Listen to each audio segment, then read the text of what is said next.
Hello everyone, welcome to texture cam. आज हम लोग बात करने जा रहे हैं जीओसी, पीओसी और आइसोमरिज्म के पीवाईक्यूज 2021 के बारे में।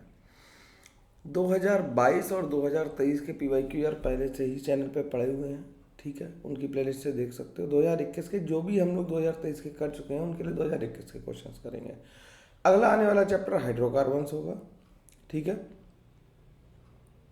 और पीओसी, जीओसी और आइसोमरिज्म तीनों के हम लोगों ने वीडियोस रिकॉर्ड कर लिए हैं, तुम लोगों ने देख लिए होंगे, समझ में भी आ गई होगी। अब पीवाईक्यूज करने का तरीका क्या है कि पहले सेल्फ अटेम्प्ट शीट को करेंगे और उसके बाद फिर वीडियो सॉल्यूशंस को देखेंगे, ठीक है। और फिर मेरे को एक्यूरेसी कमेंट करके बताएंगे कि कितनी एक्यूरेसी आ रही है सर, है ना। ये कमेंट जरूर करना कि सर हमने अपने आप किए थे, इतनी एक्यूरेसी आई। और टेस्ट सीरीज वगैरह देते रहेंगे। नोट्स वगैरह में कहाँ मिलना है, नोट्स हमें कहाँ पे मिलेंगे? नोट्स हमें प्लेलिस्ट बनी हुई है, वहाँ पे रिवीजन वीडियोस पे जाएंगे। 2021, 22, 23 के पीवाईक्यूज के लिस्ट भी वहीं पे है। 2000 उसमें टैब पे चेंज कर लेना। जीओसी वाले मतलब उस पर क्या कहते हैं, गूगल वाली शीट पे उसमें 2021 वाला भी होगा, तो वहाँ पे टैप करके वहाँ से मिल जाएंगे नोट्स, है ना। और dextercam.in/courses पे जाके पीवाईक्यू और रिवीजन नोट्स को ढूंढ सकते हैं। तो चलो हम लोग स्ट्रेट अवे फर्स्ट क्वेश्चन की बात करते हैं। यार मेरी वॉइस क्या लो लग रही है, थोड़ा सा लग सकती है, ठीक है, लेकिन चलो हम लोग करते हैं अच्छे से। और मैं चाहता हूँ कि अच्छे से करके हम लोग जल्दी जल्दी पढ़ के ख़त्म कर दें, जिससे कि खूब सारे टेस्ट दे पाएँ, खूब सारा रिवीजन कर पाएँ और डिस्कशन भी काफ़ी हद तक अच्छे से कर पाएँ हम लोग, ठीक है। चलो, तो क्या कह रहा है, पहला सवाल देखते हैं। फर्स्ट क्वेश्चन कह रहा है कि in CH2 double bond C double bond CH single bond CH3 molecule the hybridisation of carbon number 1 2 3 4 respectively. यार तो यार इस पे देखो, हाइब्रिडाइजेशन तो सिंपल सब लोग निकाल ही लेते हो। इस कार्बन का हाइब्रिडाइजेशन क्या आ जाएगा? CH2 है, इसका हाइब्रिडाइजेशन कितना है? sp2। इसका कैसा है? sp। इसका कैसा है? sp2 और sp3। कार्बन के अगर हम 4 बॉन्ड बने, 4 सिंगल बॉन्ड है कार्बन से जुड़े हुए, तो 4 सिग्मा बॉन्ड है, तो क्या आ जाएगा? sp3 आता है। 3 sigma bonds plus 1 pi bond आता है, तो sp2 आता है ना। और 2 सिग्मा बॉन्ड और 2 पाई बॉन्ड आते हैं, तो भी sp आता है। तो आंसर क्या आ गया हमारा? sp2, sp, sp2 और sp3। तो आंसर ए आ गया। इसका शानदार तरीके से, कोई दिक्कत नहीं है, आसानी से हो जाएगा, ठीक है। आगे बढ़ते हैं, अगला देखते हैं। क्वेश्चन नंबर 2 क्या कह रहा है? नंबर 2 क्वेश्चन कह रहा है which of the following is a false statement. False बताना है, ध्यान रखना, हमें हाईलाइट किस बात पे करना है? फॉल्स पे। पेपर में करते समय हम यही बातें नहीं देख पाते हैं, फॉल्स के यहाँ ट्रू मार्क करके आते हैं और गलत हो जाता है। अब क्या कह रहा है? Phosphoric acid produces an oxidation on oxidation phosphorus in an organic compound is precipitated as Mg2P2O7 by adding magnesium mixture। ये बिल्कुल सही स्टेटमेंट है। पीओसी वाला वीडियो दोबारा देख लेना, फॉस्फेट का मैंने उसमें टेस्ट लिखवाया, बिल्कुल नोट्स का लिखा हुआ सवाल है ये, ठीक है ना। Carius tube is used in the estimation of sulphur, ये बिल्कुल ठीक बात है। Carius tube is used in the estimation of nitrogen in an organic compound. Nitrogen compound को चेक करने के लिए हम लोग क्या यूज़ करते हैं? नाइट्रोजन को चेक करने के लिए क्या यूज़ करते हैं भाई? या तो हम लोग ड्यूमास मेथड यूज़ करते हैं, या फिर हम लोग जेल्डाल मेथड यूज़ करते हैं।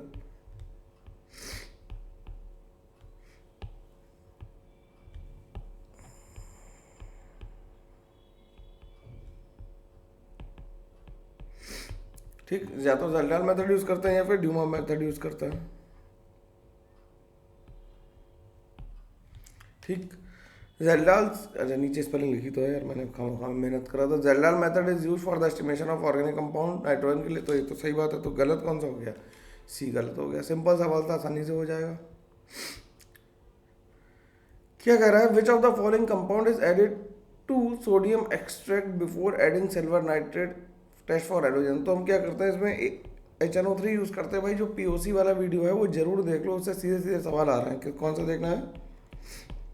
पीओसी वाला वीडियो जरूर देख लो, जरूर। ये इंफॉर्मेशन बेस्ड है क्वेश्चन, इन्हें जरूर करना है, बिल्कुल परेशान हुए बिना, है ना। तो सीधा सीधा सवाल था कि नाइट्रिक एसिड डालते हैं जिससे कि क्या होता है? डाइजेस्ट हो जाता है और नाइट्रेट बन जाता है, ठीक। अब अगला देख रहे हैं। अगला क्वेश्चन क्या कर रहा है? Which of the following is a non aromatic compound. Non aromatic compound के लिए क्या देखते हैं हम लोग? कार्बन को कैसा होना चाहिए? sp3। तो ये तो नॉन एरोमेटिक हो गया। ये क्या है, ये तो फ्यूरेन है, तो ये तो एरोमेटिक होता है। ये एंथ्रासीन है, ये भी एरोमेटिक होती है, और इसमें कितने पाई इलेक्ट्रॉन्स घूम रहे हैं, 2 पाई इलेक्ट्रॉन्स हैं, तो ये भी एरोमेटिक हो गया। क्यों? क्योंकि 2 पाई इलेक्ट्रॉन का मतलब 4n+2 = 2, तो n की वैल्यू 0 आ जाएगी, तो ये हकल रूल फॉलो करेगा। ठीक है, सिंपल है सवाल, ज़्यादा देर नहीं लगेगी इसमें, तो सिंपल ही सिंपल है, ये क्वेश्चन फटाफट हो जाएंगे। क्या कह रहा है, acidic ferric chloride solution on treatment with excess of potassium ferrocyanide gives a Prussian blue coloured colloidal species कह रहा है, कोलाइडल स्पीशी कह रहा है। तो FeCl3 की रिएक्शन जब हम लोग K4FeCN6 एक्सेस में कराते हैं,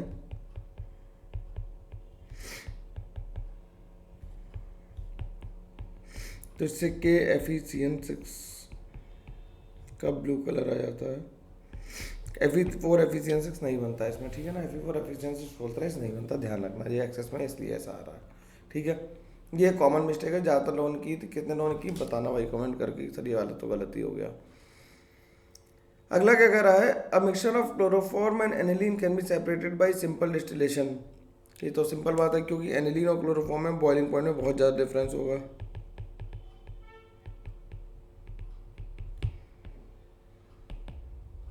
बॉइलिंग पॉइंट में क्या होगा, बहुत ज़्यादा डिफरेंस होगा।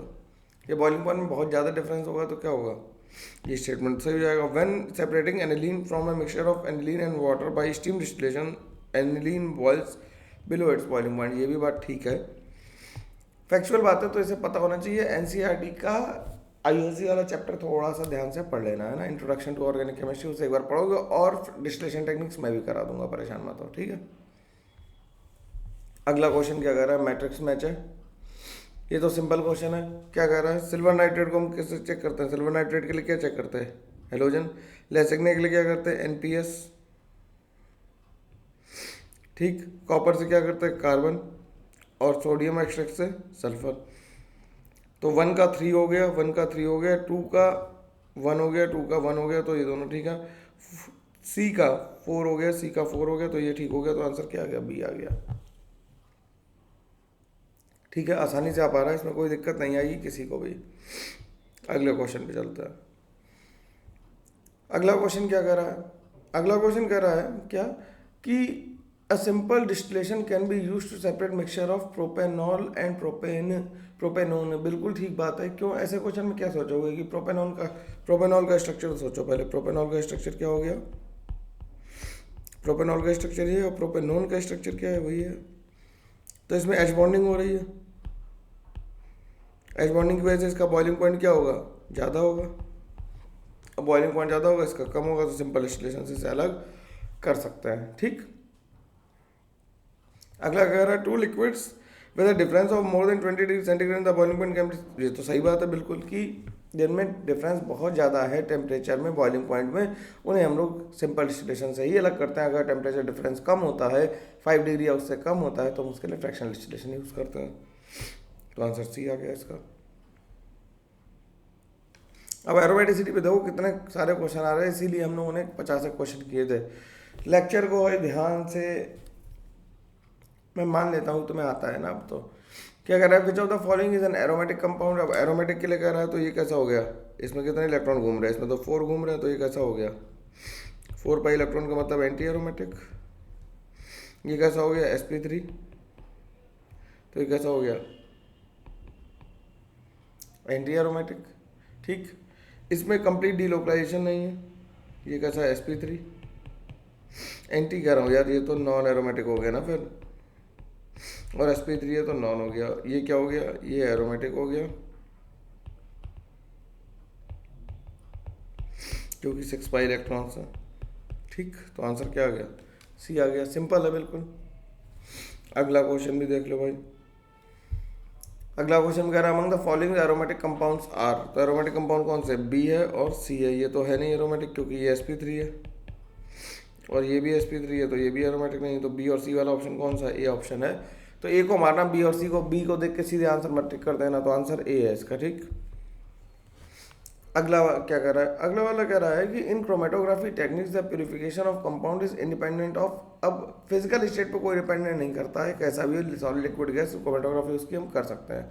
सॉलिबिलिटी कंपाउंड पे डिपेंड करेगा, mobility of flow of solvent पे डिपेंड करेगा, फ्लो ऑफ सॉल्वेंट पे डिपेंड करेगा, length of column of THC पे डिपेंड करेगा, और प्योर कंपाउंड के प्योर स्टेट पे डिपेंड नहीं करेगा। तो ये फैक्ट बात है, ये फिर से ध्यान रखेंगे हम लोग।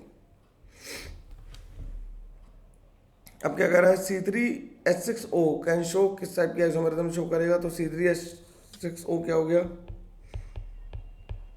मैंने कल ही वीडियो में पढ़ा है कि सबसे पहले इसकी क्या निकालो, डीबी निकालो, डीबी निकालेंगे तो क्या आ जाएगी, C+1 -H + x - n/2, तो ये हो गई 3+1 - 6/2, तो ये हो गया कितना 4 - 3 यानी कि 1।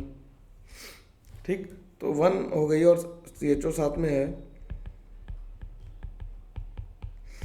तो एक एल्डिहाइड हो सकता है और एक क्या हो सकता है, कीटोन। सबसे आसान जवाब तो यही है। ठीक है, इनॉल भी हो सकता है, इनॉल भी बना सकते हैं, लेकिन हम लोग इसे क्या कहेंगे, फंक्शनल आइसोमर्स कहेंगे, सिंपल है। एल्डिहाइड और कीटोन तो फंक्शनल आइसोमर्स है। क्या कह रहा है, nitrogen can be estimated by Kjeldahl method for which of the following compound, nitrogen की जब जल्डाल मेथड से रिएक्शन कराते हैं, जल्डाल मेथड से एस्टिमेट करते हैं, तो हम क्या करते हैं, अमोनिया लिबरेट कराते हैं। और ये स्टेटमेंट मैंने कॉपी में लिखा था कि अमोनिया किस में लिबरेट होती है, NH2 वाले कंपाउंड में, नाइट्रो कंपाउंड, एनिलीन, और जिनमें रिंग में नाइट्रोजन होता है उसमें ये मेथड यूज नहीं कर सकते। ये नोट्स में लिखा हुआ है, बिल्कुल ध्यान से अगर देख लोगे तो हो जाएगा काम, है ना। अगला क्वेश्चन कह रहा है IUPAC नाम बताना। यार अब IUPAC नाम तो बता ही दोगे, नंबरिंग किधर से करेंगे, 1 2 3 4 5 6। अब इजी भी बतानी है, तो इसका अगर H इधर लगा लें तो ये क्या हो जाएगा, इसके लिए इसकी प्रायोरिटी ज़्यादा, इसकी कम, इसमें इसकी कम और इसकी ज़्यादा, तो ये क्या हो गया, E हो गया। तो 2 पे E है, 2 पे E है, 4 पे आइन है, और 2 पे इन है, और 2 पे ब्रोमो है, तो 2E 2 ब्रोमो हेक्स 2E9 होगा ना। इन पहले आता फिर आइन आता, क्योंकि प्रायोरिटी इनकी ज़्यादा है। ठीक है, आइन इन नहीं लिखते, E9 लिखते हैं। ठीक है, अगला क्या कह रहा है, staggered and eclipse conformation of ethane are. अब हमने बताया था कन्फर्मेशन को हमेशा क्या कहते हैं, रोटामर्स कहते हैं। Conformers are always known as rotamers, ये तो डेफिनेशन में बताई थी। देखो कितने सरल, निहायत ही सरल सवाल हैं, जरा सा ही मुश्किल हो तो मान लो थोड़ा देर भी लगे करने में, है कि नहीं। 15 तक पहुंच गए, 41 सवाल है, फटाफट करके ख़त्म करेंगे। आगे बढ़ते हैं। अगला क्वेश्चन क्या कह रहा है, अगला क्वेश्चन कह रहा है correct order of stability of carbocations. तो देखो इसमें तो हो रहा है रेजोनेंस, इसमें लग रहा है +I, और इसका हाइब्रिडाइजेशन है क्या, sp2। ऐसे सवालों में जब एक कार्बन पे बॉन्डिंग चेंज हो रही है तो हम क्या देखेंगे, हाइब्रिडाइजेशन देखेंगे, तो क्या हो गया, ये sp हो गया और ये तो S हो जाएगा। तो लिख देंगे ग्रेटर द S करेक्टर, नीचे लिख देता है यार, है ना, मैं यही लिख देता हूँ सब, फिर तुम लोग कहते हैं नीचे नहीं लिखा। Greater the S character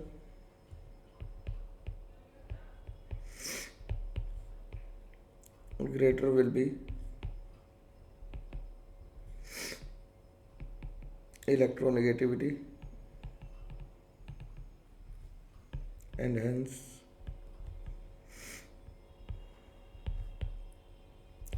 greater will be and hence lesser will be stability of carbocation. तो सबसे ज़्यादा स्टेबल कौन हो गया, A, फिर हो गया C, फिर हो गया B, फिर हो गया D। तो ACBD वाला ऑप्शन कौन सा है, C ऑप्शन है। सिंपल, खत्म हो गई कहानी। अगला देखते हैं क्वेश्चन। नेक्स्ट क्वेश्चन क्या कर रहा है, arrange the following कन्फर्मर of isobutane of normal butane in order of their increasing potential energy. अब पोटेंशियल एनर्जी होती है वो स्टेबिलिटी के इन्वर्सली प्रोपोर्शनल होती है। पोटेंशियल एनर्जी जो है वो क्या है, स्टेबिलिटी के कैसी होती है, इन्वर्सली प्रोपोर्शनल होती है। तो पहला वाला देखो तो कैसा है, पहला वाले में CH3 और CH3 अपोजिट है, तो यानी कैसा है, एंटी है। ये कैसा है, ये एंटी है। ये इक्लिप्स्ड है, ये गॉश है, और ये पार्शियली इक्लिप्स्ड है। कोई हाइड्रोजन बॉन्डिंग नहीं, कुछ नहीं। तो सिंपल सीधा साधा सवाल है। तो क्या आ जाएगा आंसर? सबसे ज़्यादा स्टेबल कौन होगा? 1 सबसे ज़्यादा स्टेबल होगा, फिर होगा 3, फिर होगा 4 और फिर होगा 2। तो ये हो गया स्टेबिलिटी ऑर्डर। ये क्या हो गया? Stability order. तो पोटेंशियल एनर्जी का ऑर्डर लिखना तो उल्टा लिख दो, 1 less than 3 less than 4 less than 2। तो 2 की पोटेंशियल एनर्जी सबसे ज़्यादा होगी, तो ये पोटेंशियल एनर्जी का ऑर्डर हो गया भाई। ये क्या हो गया? पोटेंशियल एनर्जी का ऑर्डर हो गया। ये पोटेंशियल एनर्जी का ऑर्डर हो गया। तो 1 3 4 2 वाला आंसर कौन सा है? डी। खत्म हो गया सवाल।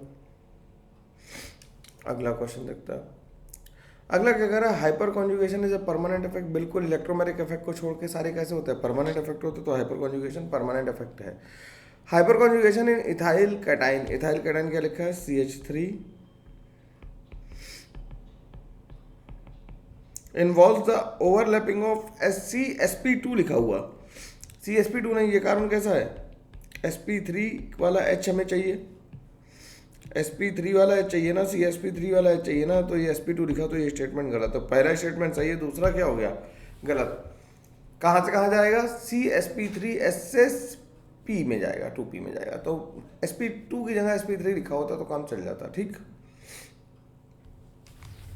अगला सवाल, सोडियम फ्यूजन एक्सट्रैक्ट से हम लोग क्या क्या एक्सट्रैक्ट करते हैं? क्या करते हैं? सल्फर करते हैं in the form of Na2S, nitrogen करते हैं in the form of NaCN, phosphorus करते हैं in the form of phosphate, और हाइड्रोजन करते हैं NaX के फॉर्म में एग्जिस्ट। तो कार्बन तो हम लोग किससे करते हैं? कार्बन हम बनाते हैं Cu2 से, Cu वाले से करते हैं ना कार्बन। ठीक है। अब अगला क्वेश्चन देखते हैं। अगला क्वेश्चन कह रहा है which of the following resonating structure is not correct. Not correct का मतलब है, इसमें बेसिकली पूछना चाह रहा है कि सबसे ज़्यादा अनस्टेबल कौन होगा। तो देखो, इसमें ऑक्सीजन पे नेगेटिव, इसमें ऑक्सीजन पे नेगेटिव, कार्बन पे पॉजिटिव। ठीक। इसमें कार्बन पे पॉजिटिव, ऑक्सीजन पे नेगेटिव और कार्बन पे नेगेटिव। इसमें कार्बन पॉजिटिव, ये तीनों सही हैं। इसमें देखो 2 पॉजिटिव पास पास आ गए, तो ये लीस्ट होगा, तो ये बिल्कुल अनस्टेबल ही होगा। नॉट करेक्ट में सही मार्क कर देंगे। एक क्वेश्चन था थोड़ा सा, लेकिन फिर भी मार्क कर सकता है। अगला क्वेश्चन कह रहा है which of the following is an aromatic in nature. तो एरोमेटिक में ये तो कैसा हो गया? इसमें तो 4n पाई इलेक्ट्रॉन्स हो गए, तो ये एंटी एरोमेटिक हो गया। इसमें भी कितने आ गए? 4 पाई इलेक्ट्रॉन्स। तो ये भी क्या हो गया? Anti aromatic. ये क्या है? ये एरोमेटिक और ये भी एरोमेटिक है। इस रिंग को नहीं देखेंगे ना, इस रिंग को नहीं देखेंगे। चाहो तो सी आंसर भी लगा सकते हैं, लेकिन ऐसे केस में जैसे अगर तुम मान लो इसे लिख लें, तो ये एरोमेटिक कंपाउंड है। हाँ बिल्कुल है एरोमेटिक कंपाउंड, जबकि ये कार्बन तो CH3 है, लेकिन इसे भी हम एरोमेटिक ही कहेंगे। अगर चाहो तो नहीं करो, लेकिन C और D दोनों आंसर होंगे। C और D दोनों लिख सकते हैं, या C and D लिख सकते हैं, या केवल C भी लिख सकते हो अगर चाहो तो। वैसे C मोस्ट अप्रोप्रिएट C ही है लिखना है। अगला क्या कह रहा है? अगला कह रहा है कि the number of stereo isomers possible for 1,2 dimethyl cyclopropane. तो साइक्लोप्रोपेन बना लेते हैं यार, इसमें तो क्या ही दिक्कत है। 1,2 डाइमिथाइल साइक्लोप्रोपेन बना लिया। अब स्टीरियो आइसोमर पूछ रहा है, तो देखो क्या है, इसमें प्लेन ऑफ सिमेट्री है, तो इसमें एक ही बनेगा। लेकिन अगर हम इसमें यहाँ पे H और H लगा दें, अपोजिट साइड में ट्रांस बना दें, तो ये कैसा हो जाएगा? ऑप्टिकली एक्टिव हो जाएगा। तो इससे 2 बनेंगे, तो टोटल कितना हो गया? 1 + 2 यानी कितने हो गए? 3। इसमें क्या है? नो POS और COS। ना तो POS है, यानी प्लेन ऑफ सिमेट्री भी नहीं है, और सेंटर ऑफ सिमेट्री भी नहीं। तो टोटल आंसर कितना आ गया? 3 आ गया। ठीक है। अगले क्वेश्चन चलते हैं। Which purification technique is use for high boiling organic liquid compound decomposes near boiling point. तो ऐसे में कौन सा यूज़ कर रहे हैं? Reduced pressure distillation techniques use करते हैं। कौन सी यूज़ करते हैं? रेड्यूस्ड प्रेशर डिस्टिलेशन टेक्निक्स ऐसे में यूज़ करते हैं। ये प्यूरिफिकेशन वाला पढ़ाना ही पड़ेगा यार, इतने क्वेश्चन आए तो पढ़ा ही दूंगा मैं, टेंशन मत लो। ठीक है, वो जरूर आएगा वीडियो, परेशान मत हो, थोड़ा वेट कर लो बस उसका। कह रहा which of the following compound does not exhibit resonance. Resonance किसमें नहीं हो रहा? तो इसे देखो जरा, ये क्या है? ये है CH3 CH2 CH2 CONH2। तो इसमें तो रेजोनेंस हो रहा। बस खोल के बनाना है इसे और हो जाएगा काम, ज़्यादा कुछ सोचने की ज़रूरत नहीं है। ठीक, इसमें देखना ज़रा।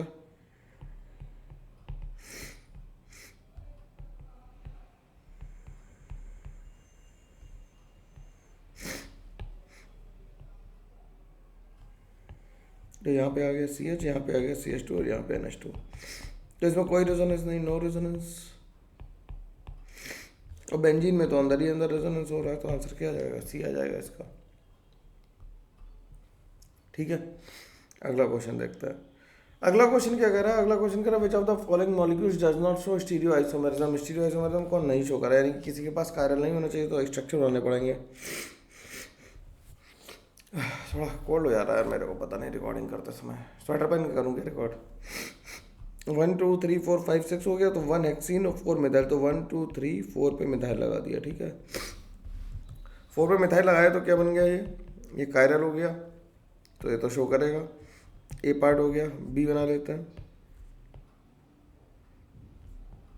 बी में 3 पे मिथाइल लगाया,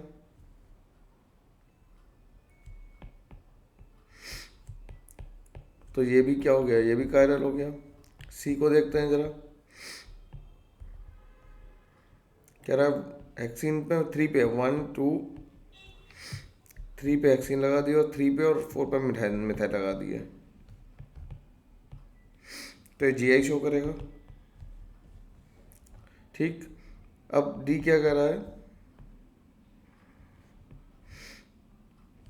3 पे इथाइल लगा दिया, 3 पे इथाइल लगा दिया तो नो GI, क्योंकि क्या हो गया कि ये ग्रुप और ये ग्रुप कैसे हो गए? सेम हो गए, तो क्या हो गया? No GI। तो ये क्या हो जाएगा? डी ही ऑप्शन होगा इसका।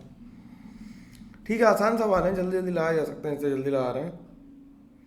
अगला सवाल क्या कह रहा है? अगला सवाल कह रहा है arrange the following in resonance stabilise carbocation among the following. अच्छा, कौन सा रेजोनेंस स्टेबलाइज कार्बोकैटायन है? तो ये तो है, पहला तो है रेजोनेंस स्टेबलाइज्ड, भाई देखो पहला तो है, दूसरा भी है, थर्ड नहीं है, नो रेजोनेंस, और फोर्थ में भी कोई रेजोनेंस नहीं है, तो आंसर क्या हो गया? ए और बी हो गया। सरल सवाल है बिल्कुल। कह रहा which of the following pair of isomer is an example of metamerism. तो ये दोनों तो आइसोमर ही नहीं है,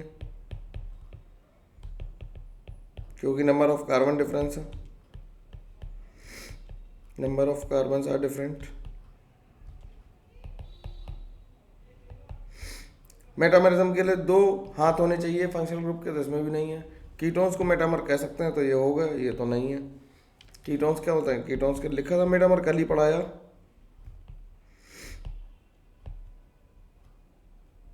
ketones are can show metamerism लिख देता है, कीटोन्स कैन शो मेटामेरिज्म। ठीक, अगला क्वेश्चन देखते हैं क्या कह रहा है। कह रहा है Carius method halogen containing organic compound is heated with fuming nitric acid. तो ऊपर पूछ रहा था इसी के बारे में, इन प्रेजेंस ऑफ किसके? AgNO3। ये तो उल्टा पूछ लिया, जो ऊपर था उसी का नीचे सब्सिडरी पार्ट पूछ लिया। फिर से aromatic question, which of the following is not an aromatic compound? Not, तो ये तो एरोमेटिक है, ये भी एरोमेटिक है, ये ट्रोपोलियम आयन है, और ये भी एरोमेटिक है। ये कैसा है? ये साइक्लोऑक्टेट्राइन कैसा बन जाता है? ट्रबलाइक स्ट्रक्चर।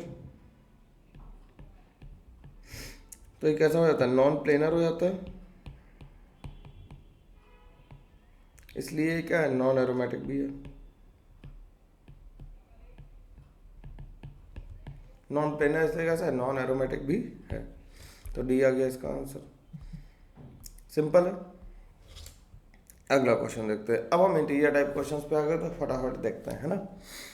कह रहा है in sulphur estimation 0.71 gram of organic compound give 1.41 gram of barium sulphate, the percentage of sulphur in the compound. तो परसेंटेज ऑफ सल्फर का फॉर्मूला क्या लगाते हैं हम लोग? सीधे परसेंटेज ऑफ सल्फर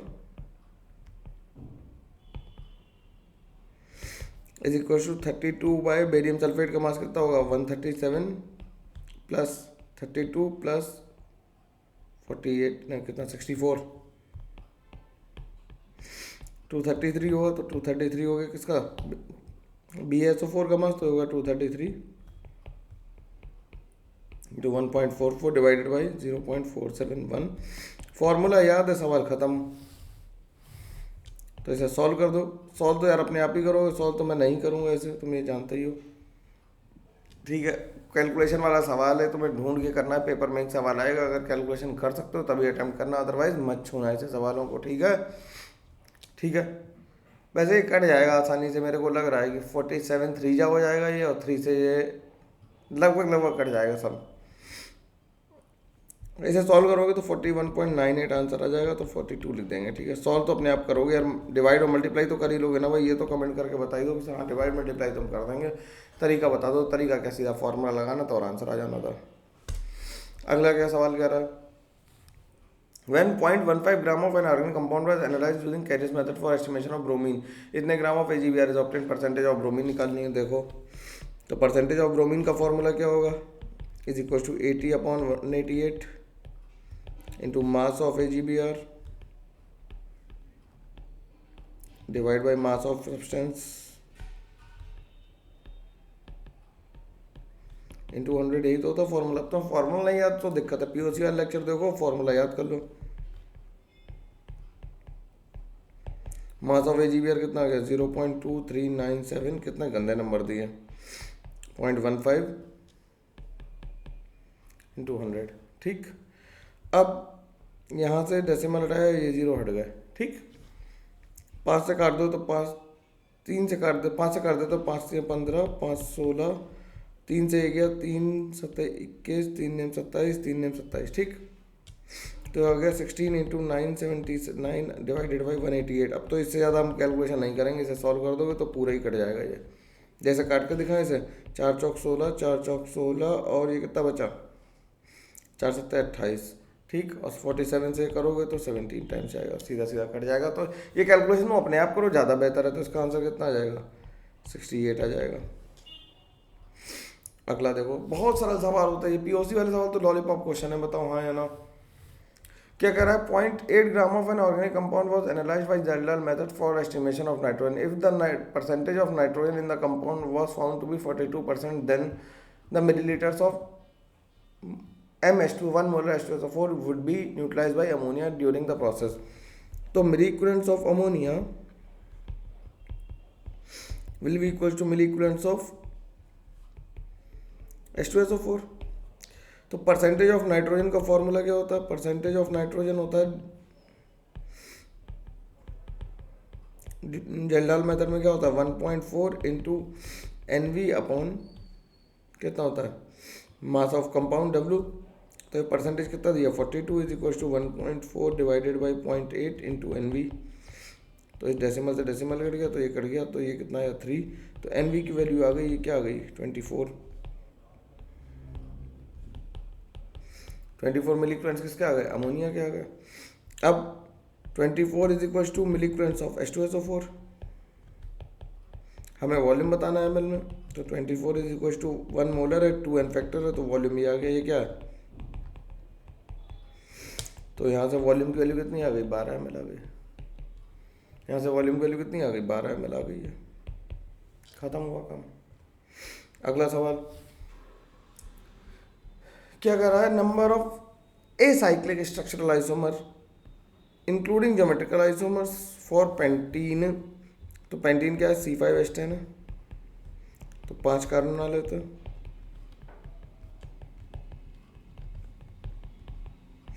स्केलेटन कहाँ का डबल बॉन्ड लगता है, यहाँ लग सकता है। जब यहाँ लगेगा तो ये GI शो करेगा, तो ये 2 बन जाएंगे इससे। तो कितने बन गए टोटल, 3 बने। भाई जब यहाँ पे लगेगा तो ये क्या करेगा, दिस विल शो GI।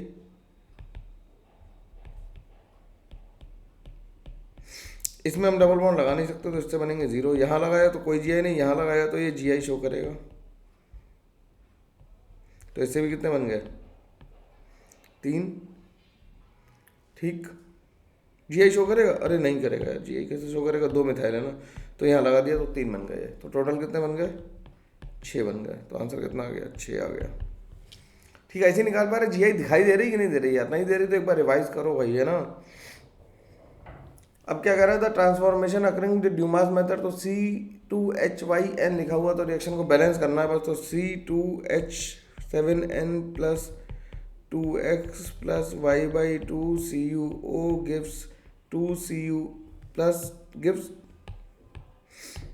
क्या लिखा है XCO2 plus y by 2 H2O plus z by 2 N2 plus 2x plus y by 2 times Cu। तो ये CxHyN के लिए बैलेंसिंग की इक्वेशन लिखी तो y की वैल्यू कितनी आ गई, सीधे 7 आ गई, सीधे आंसर लिख दो, कुछ नहीं करना था, पढ़ के सवाल लगाना था। अगला सवाल देखते हैं। अगला सवाल क्या कह रहा है, dihedral angle in the staggered form of Newman projection of 1,1 trichloroethane is. तो 1,1,1 ट्राइक्लोरोइथेन, तो स्टैगर्ड फॉर्म कैसी होगी, इससे लगे हुए 3 हाइड्रोजन और पीछे लगे हुए क्या 3 क्लोरीन। तो डायहेड्रल एंगल कितना आ जाएगा, ये एंगल कितना है 60 डिग्री। खत्म सवाल। अगला सवाल क्या कह रहा है, अगला सवाल कह रहा है an organic compound is subjected to chlorination to get compound A using 5 gram of chlorine. ठीक है, 1.5 gram of compound A is treated with AgNO3 in Carius method, the percentage of chlorine in the compound A when it forms 0.389449 grams of AgCl, round off to the nearest integer. ठीक है, तो percentage of chlorine क्या हो जाएगा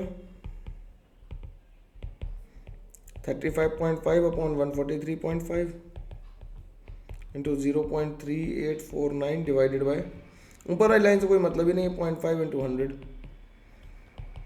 तो इससे 19.0611 आएगा answer.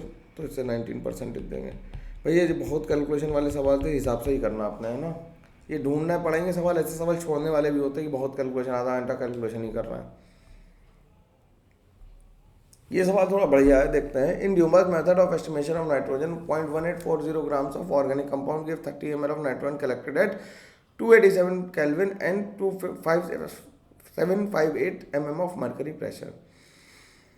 The percentage composition of nitrogen in the compound, और क्वेश्चन हमें दे रखी है। तो प्रेशर ऑफ,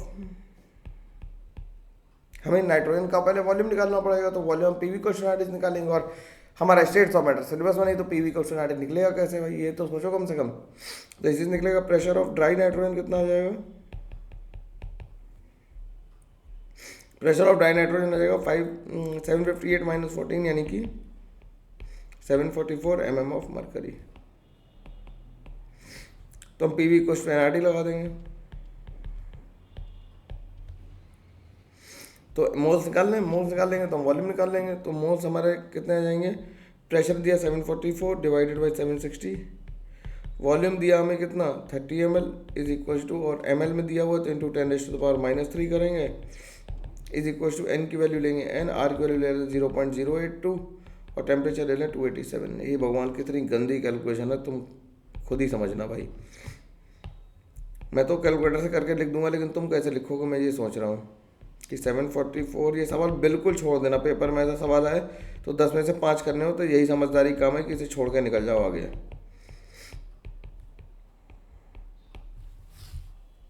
ठीक, तो ये मोल्स ऑफ नाइट्रोजन आ गए। तो मास ऑफ नाइट्रोजन क्या आ गया, मास ऑफ नाइट्रोजन कितना होगा 744 into 30 into 10⁻³ divided by,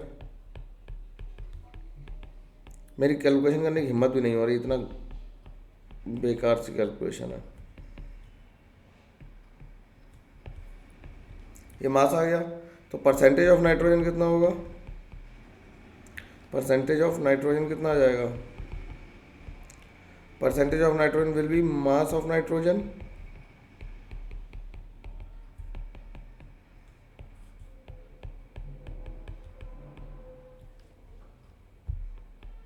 percentage of nitrogen mass of nitrogen divided by mole total mass into 100।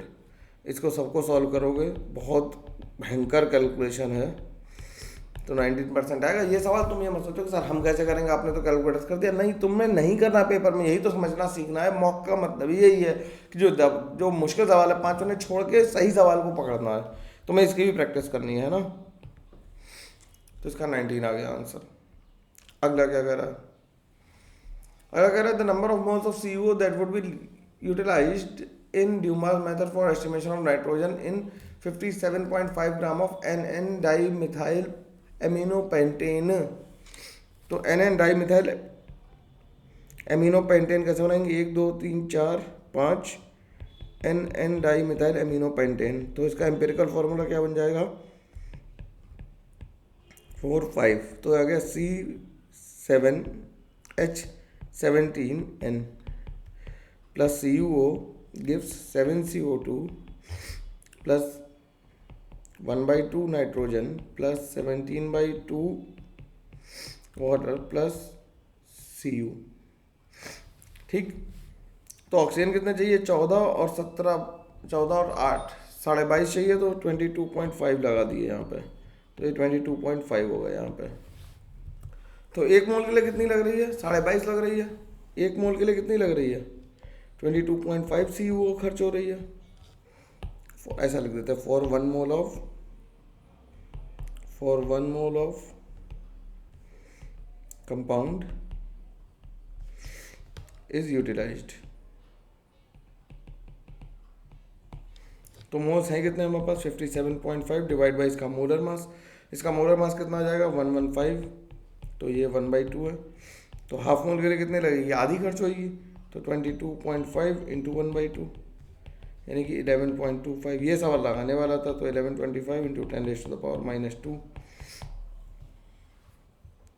तो इतने मोल्स लग गए, खत्म हो गया सवाल। ये सवाल लगाने वाला था जिसमें आसानी से कैलकुलेशन हो जाए, तो इसका आंसर आ जाएगा 1125। ठीक है, अगला क्वेश्चन चलता है।